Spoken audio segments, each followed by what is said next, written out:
Hey, Mike with Nerd Problems Gaming here, the channel where we go through the good and bad of everything nerdy to make sure you spend your time on the best of the best. In today's video, we'll be covering 5 new Game Pass games worth playing, so let's get into it. So a couple things before we jump into the list. As of the time of filming this video, these games are all available on Game Pass, which means that if you have Game Pass, they're basically free. But if you don't have Game Pass, a lot of these games are available on other platforms, or if you're watching this later, sometimes they remove games. But either way, these are a ton of fun, and I recommend playing them however you can get your hands on the games. But with that said, let's jump into the list. So the first game on the list is Cyber Shadow. So this is a game that I've seen a lot throughout the Game Pass library, and it's been one that I've been meaning to play for a long time, and I finally picked it up and decided to play through it, and I'm so glad that I did. So this game is an action platformer where you play as a cybernetic ninja who's on a mission to save the rest of his clan from evil robots that are destroying the world. And so this is a fast-paced action platformer that plays a lot like Ninja Gaiden and Mega Man X and the Castlevania series, where you'll be jumping and maneuvering through difficult stages, fighting waves of enemies, and taking on intense boss fights as you progress through the game. Now, another really cool aspect of the game is that you will steadily be upgrading your character as you find various power-ups that boost your SP, which you can use to unleash devastating attacks, as well as boosting your health with these hidden items. And so again, it really reminded me of Mega Man X, where you're finding different heart tanks throughout the levels. It was a similar feel to that, where some of them are pretty obvious, but others are much more hidden, and you'll really need to explore the stages to find them. One aspect though that I did really like is the fact that as you go through the map area, it shows what percentage of items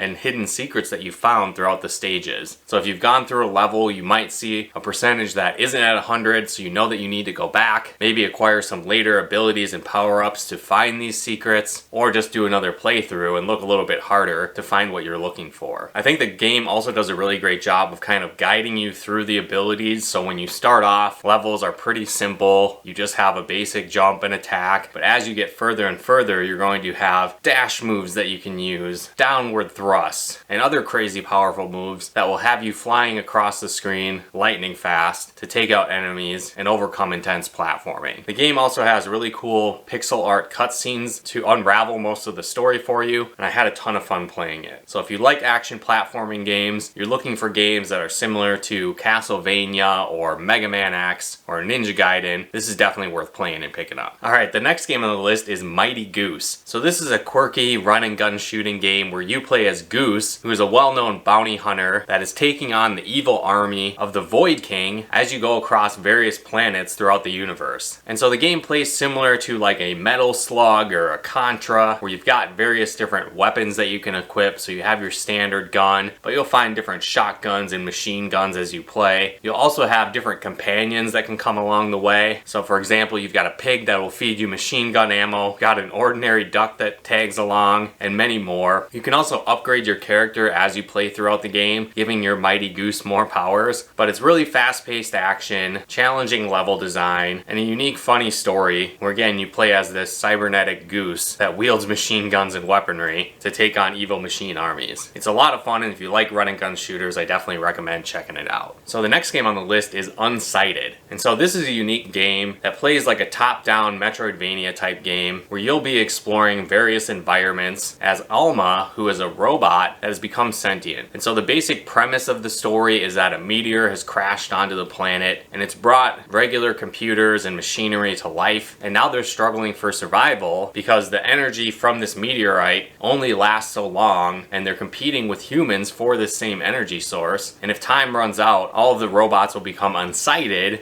which is just basically like a mindless robot destroying everything in its path. So you're on a journey as one of the best robot warriors to save robot kind in this intense action game. And so like I said, it has top-down visuals where you'll be running around the stage and exploring the map, collecting meteorite pieces, and powering up your character. You'll use various different weapon types like swords and axes, but you also have guns as well. And all of these different items and weapons and gun types play into the level design as well. So you'll need to use various puzzle solving elements where you're pushing around crates, you're using your gun to hit switches, using your weapon abilities and more to get through this dungeon crawling experience. Another neat mechanic with the game is that this energy source is slowly ticking slowing down, and so some of the NPC characters and even yourself eventually die if time runs out. So you have to make decisions on how you want to spend this energy source to keep other robots alive, to further progress the story and unlock special items, or to focus on yourself to be able to make it further in the game. But I definitely enjoy this game. It's an intense action game with a cool storyline, and I definitely recommend Unsighted if you haven't played it yet. Alright, so the next game on the list is Carrion. And so this is kind of a unique premise where it is more of a Metroidvania style game, but it's also coined as like an anti-horror game, where instead of being potential victims running away from some type of monster or horror element, instead in this game you're actually playing as the monster, trying to escape confinement within this laboratory compound you've been captured in. And so you're kind of like this giant biological mass that has tentacles and mouths and claws, where you're feeding on various scientists and humans trying to escape confinement. And as you play, you'll explore more of the laboratory and compound, getting power-ups, growing more biomass, and solving various puzzles in this Metroidvania style game. And so again, it's a little bit different than maybe like an action platformer where you are kind of this giant blob with tentacles, so you'll move around the screen, but you'll go in and out of different vents throughout the laboratories, going underwater, changing your biomass where you need to grow to a certain size to use some ability, but then shrink down to use others. So you'll have various tentacles that can shoot through small gaps to flip switches. You'll have points where you need to use a shield to protect yourself from explosives to reach dangerous areas. You'll turn invisible and much, much more. And so it's not a super long game. You're probably looking at maybe 4 to 7 hours, but it is a cool experience and kind of a role reversal where you are playing as the monster in this game, and you're not necessarily a good guy. You're just going through and destroying more and trying to escape. But I definitely recommend checking this out if you like Metroidvania style games, but with a new twist, where again, you're playing as the monster instead of maybe the hero. Alright, the fifth game on the list is Dicey Dungeons. And so this is a pretty unique game with a fun art style where you play as various different heroes from classic role-playing characters like warriors and thieves, wizards, but also new classes like robots and inventors, where you'll be going against Lady Luck, who has turned you into dice to try and escape these dungeons and grant your biggest wish. And so it's a cool game mechanic that is almost like dungeon crawling combined with deck building, where you start off with a few abilities that your character has, but as you progress through the dungeons and defeat monsters, you'll level up, gaining more dice that you can use, but also getting more equipment and abilities you can attach to your character, where you really need to strategize how to defeat enemies as you go through the dungeon. So for example, you'll roll a set number of die that you have to start, and then depending on the abilities that you have, they might take even die, or they might take 4 or less, or they might take 6s, or again, the higher die that you have, the more damage you'll cause to the enemy. And it kind of goes on and on. So it's really cool because as you explore the dungeon, you'll encounter monsters, you'll find hearts to heal yourself, you'll find stores where you can buy new abilities and equipment. You'll also find upgrade stations where you can power up your existing abilities to make them stronger. And so what's also really cool with the game is the fact that you do have these different character classes, and they all really have their own different play styles as you go through the game. So for example, the thief will steal an ability from the opposing monster you're fighting, which you can use against them. Inventors will sacrifice one of the items that you have after each battle to give a kind of a permanent power up or boost. So for example, if you used an ability and sacrifice that and it healed yourself, you might get the option to heal yourself every single turn now instead of just when using that item. Or again, you maybe have an item that does fire damage and you sacrifice that. Now you can do fire damage every turn instead of just having the exact die to do it. The wizard, for example, has kind of a spell book. So as you progress, you'll have different spells that you can use, and so you'll continually be switching up the abilities that you can use throughout battle based on the die you roll and that spell book that you have access to, and the list kind of goes on and on. And so it's a really cool mechanic that I found pretty addicting as well as very challenging. And so you have different floors that you'll go through to unravel the story and attempt different dungeons, and then as you clear the first floor, you'll unlock another one for a character, and each character has a bunch of different floors to get through as well as different play styles. So I think you'll get a lot of playtime out of this game if you enjoy this concept. So like I said, it's kind of like dungeon crawling meets deck building meets dice building meets Dungeons and Dragons, and your classic RPG characters thrown in, all with a quirky art style and funny storyline to go with it. But if you like RPGs and deck building games and dice rolling games, I think you'll enjoy Dicey Dungeons, and I've had a lot of fun with it. But again guys, that wraps up this video on 5 new Game Pass games worth playing. If you guys enjoyed this video, be sure to smash smash that like button